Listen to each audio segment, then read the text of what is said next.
जब आपने मेडिटेशन करना स्टार्ट किया तो कितना टाइम लगा चेंजेस अपने अंदर देखने में, और फिर वो सेल्फ लव में कैसे कन्वर्ट हुआ, कि ये वर्ड कहाँ से आया? ओके, सो हाँ, उसके पीछे भी एक स्टोरी है. सो हुआ क्या कि मैंने अपने ऊपर इतना काम करना स्टार्ट कर दिया, अपनी हीलिंग स्टार्ट करी, जो बहुत ज़रूरी होती है. सेल्फ लव तुम फील नहीं कर सकते जब तक हीलिंग नहीं हो रखी है. It's like looking at yourself in a mirror and the mirror is dirty and you think you are dirty.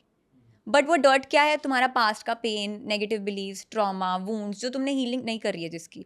वो डर्ट हटा, तुमने अपने आप को देखा, तुम्हें लगा यार मैं तो बड़ा सुंदर हूँ, मैं तो बड़ी सुंदर हूँ. तो डर्ट की वजह से मैं अच्छा नहीं लग रहा था. सो हीलिंग कर ली, उसके बाद सेल्फ लव ईजी हो जाता है. सो मैंने हीलिंग पे ध्यान दिया. मेरा उस टाइम पे मकसद ही ये था लाइफ में. And I told my family also. उन्होंने तो देखा मैं इस सिचुएशन में थी, उनको बस था कि बेटी हमारी खुश रहे, तू तेरे को जॉब नहीं करनी, कुछ नहीं करनी, कुछ मत कर. उनको कोई वो नहीं था. सो वो पाल रहे थे उस टाइम पे मेरे को. ऑल्दो आई वाज अराउंड 23-24 उस टाइम पे. तो मेरा फोकस सिर्फ एक था, I just have to heal myself. तो मैंने अपनी हीलिंग करी, अलग अलग टाइप की मेडिटेशंस करी, थोड़े बहुत कोर्सेज देखे. I healed myself, did all sorts of healing that you can think of. Inner child healing कितना टाइम चला ये?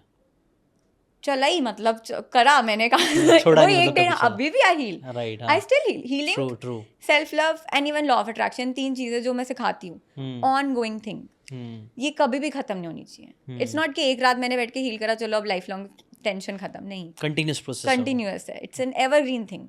सेल्फ लव ऐसे नहीं याद आई लव यू बोलते अपने आप को, आगे अब बोलने रोज बोलो अपने आप को आई love you.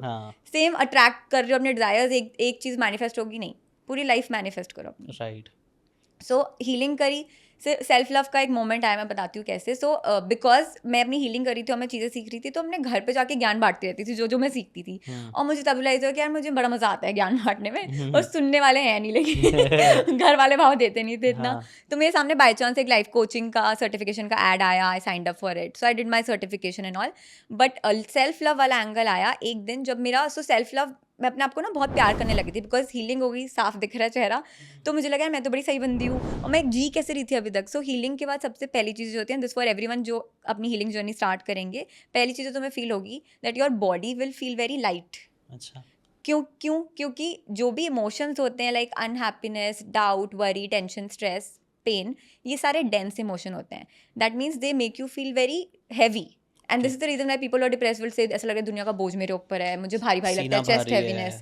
This is the reason, because वो इमोशन तुम्हारी बॉडी में, राइट. सो जैसे ही वो रिलीज हो गए तुम्हारे सिस्टम से, you feel like a feather. And that's what happened with me. मैंने कहा हाँ, इतना लाइट मैंने कभी लाइफ में फील नहीं करा, और मैं इतनी हैवी उसमें जी रही थी मतलब अभी तक. फिर सेल्फ लव, मैंने अपने आप को प्यार करना स्टार्ट करा, बॉडी का ध्यान रखा. फिटनेस तो मैं करती थी, थैंकफुली वर्कआउट करती आई थी. मेरे बालों की वजह से भी आधा डिप्रेशन हो रहा था, मेरे बाल बहुत बुरी हालत में थे. सो मैंने वो सारी चीज़ें अपनी अपीयरेंस पे काम करना स्टार्ट करा. आई हैड ब्रेसेस उस टाइम पे, राइट. वो देखकर मुझे अच्छा नहीं लगता था, उसको भी एम्ब्रेस करना स्टार्ट कर दिया, राइट. तो सारी चीज़ों को देख के मैं इतने पीक सेल्फ लव पे पहुंच गई कि एक मोमेंट आया when I was driving, I was going to my gym and I saw a beggar and I just said in my mind to that person I love you. And then कोई और under privilege बंदा, कोई random stranger, everybody, मैं जिसको भी देख रही हूँ, आई love you, I love you, I love you. मैंने कहा ये क्या हो रहा है. इट वॉज वेरी फैसिनेटिंग कि मेरे को सब पे इतना प्यार कैसे आ रहा है. फिर मैंने उस टाइम पे मेरे दिमाग में आया कि मेरा कप इतना भर गया है, क्या वो ओवरफ्लो हो रहा है, कि मैंने खुद के लिए इतना प्यार जनरेट कर लिया कि अब वो कंटेन नहीं हो रहा, वो बाहर जा रहा है. And that was the moment when I thought it was a defining moment for me. And I realise what if everybody starts to feel this way. और फिर मैंने कहा मैं सबको यही सिखाऊंगी. I will become a self love coach and this world will be a beautiful place if we all just start to feel this for ourselves and it will overflow.